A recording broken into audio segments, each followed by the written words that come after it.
Well, we're in the courtyard garden behind the new barn this afternoon, and these geraniums are looking incredibly good considering we're on the 13th of November. It's been incredibly mild this year, having said that, and they've really not had any frost to contend with, but I don't think we're going to get much more in the way of flower if we chance these anymore. And they're in lovely big terracotta pots, but not high off the ground, so if we do start getting some colder nights, then these are going to start to lose their vigour. And what I'm going to do is lift these and place them into these smaller pots, which I think they were bought in earlier in the season, with a bit of fresh compost, and then take these through into the conservatory where we'll overwinter them. And I think the change in environment, taking them into the conservatory just with the extra bit of warmth that builds up in there during the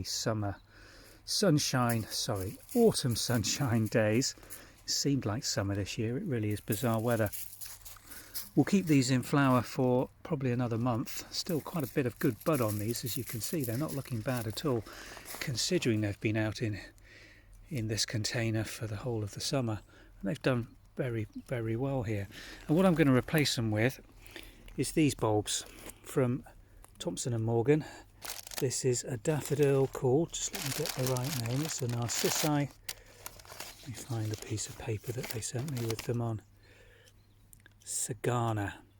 Now this is a pack that they sell as a 10 bulb pack, but just look at these absolutely beautiful sized bulbs, most of them with little baby bulblets coming along the side, and certainly the larger of those two on the side there probably will flower this season. And it's very tempting to separate these off and plant them on separately at this stage, because that'll do them the world of good to get their feet down in a bit of good compost without the competition from the parent bulb. They're big enough to do that, and all you have to do is ease them away from the side. A little tricky with just one hand, but there you go.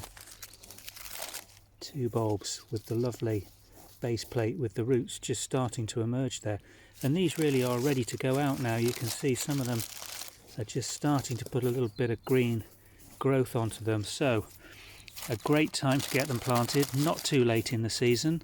They could have been out for a month already, but these will be absolutely fine, and they shouldn't flower late if we get them into this container. So let's crack on with this and get these geraniums potted up first hand, and then we'll show you the depth and how we go about planting these bulbs into this container. The geraniums lifted out very easily just with getting a trowel underneath them. You can see the plants really haven't rooted down into the compost in the container more than about 6 inches. And the trick to transplanting these at this time of year, when it's a bit cold and damp and really there's very little warmth around for most of the day, is to clean up all this material from around the stems and to really handle them very, very gently if you can possibly do so. Here's one that I've potted up, and you can see that I've gone around it picking off any dead leaves, any old flower stems, and really opening up around the stems as they come out through the compost. And this is going into quite a moist, well rotted mushroom compost, which I'm not going to water these at all now. There's plenty of moisture in there. The real danger for these in terms of them doing well is them getting a mould or fungus and rotting off, and that can rot right through even these thick stems, and then the whole thing just dies away. Now sometimes they'll reshoot from the base when that happens. They do have crowns and healthy roots, these, but it's best if you can keep them in good healthy growth, and by removing all this dying material you really reduce the risk of that mould getting established and rotting through the stems. So I'm going to pop the rest of these up now, but that's left me with a nice terracotta container for my bulbs. I'm going to take the level down a little further than this. Those roots have been growing into this compost, and the top probably 2 or 3 inches that's left in this container now will be spent compost.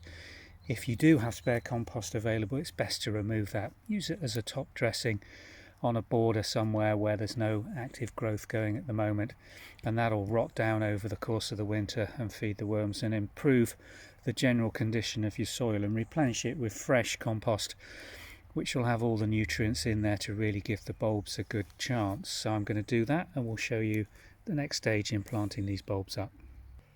So I've removed that 2 or 3 further inches of the spent compost down to the level where we really weren't getting any penetration from the roots from the geraniums. So I know this compost that's been put in here earlier in the season is going to be good and full of nutrients.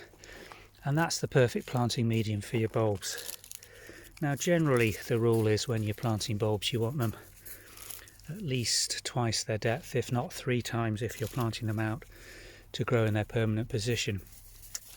When you're growing in containers, obviously those rules go out the window, and you can even, as the commercial growers do, fill pots with compost and just sit your bulbs tightly on the top. They'll root through and certainly in a single season do very well and flower. These I'm hoping may stay in here for a couple of years.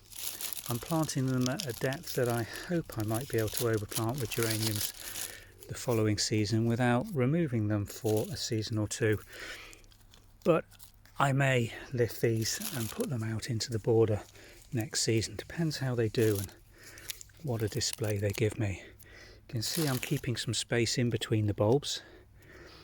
Ideally 1 centimetre or 2 centimetres, so if any of these do have any problems with rot or disease or start dying back, they won't take the surrounding bulbs with them. And that's a nice number when you're dealing with a big bulb like these to fill a container. Not to try and pack too many in.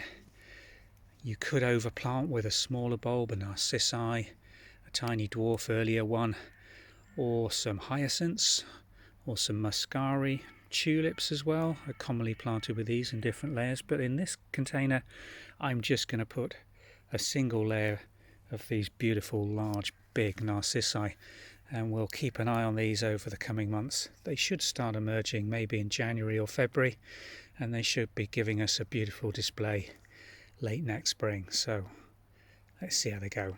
Thanks for watching.